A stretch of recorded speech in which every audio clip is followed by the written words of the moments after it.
അച്ഛൻ അന്നൊരു ദിവസമാണ് ഈ AC കമ്പാർട്ട്മെന്റില് സെക്കൻഡ് ക്ലാസ് AC തുടങ്ങിയ സമയം ഞാൻ കയറി ഇരിക്കുമ്പോഴത്തേക്കും രാജു ചേട്ടൻ പെട്ടെന്ന് വണ്ടി വിടുന്നതിന് മുമ്പ് ഇങ്ങനെ അനങ്ങി തുടങ്ങുമ്പോ ഓടി വന്ന് പെട്ടിയൊക്കെ ആരും എടുത്ത് പുറത്തുനിന്ന് ഇട്ടു.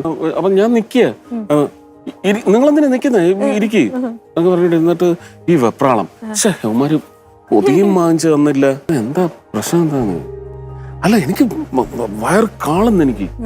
ഞാൻ പറയാം എന്റെ അമ്മച്ചി എനിക്ക് രാത്രി കഴിക്കാനുള്ള ഒരു പൊതി തന്നിട്ടുണ്ട്, മതിയോ, കഴിക്കുവോ, നിങ്ങക്ക് രാത്രി കഴിക്കാനാ, അപ്പൊ നിങ്ങളെന്ത് കഴിക്കും രാത്രി? ഞാൻ പറയാം അത് കുഴപ്പമില്ല. അപ്പൊ എനിക്ക് സന്തോഷമായി. അമ്മച്ചി 4 ചപ്പാത്തിയെ വെക്കത്തുള്ളൂ, അതിന്റെ കൂടെ ബ്രെയിൻ ഫ്രൈ, ആ ആടിന്റെ തന്നെ മട്ടൺ കറിയും വെച്ചിട്ടുണ്ടായിരുന്നു. പുള്ളി ഇതങ്ങോട്ട് എടുത്തു വെച്ച് അങ്ങനെ കഴിച്ചെക്കുന്ന പോലുമില്ല.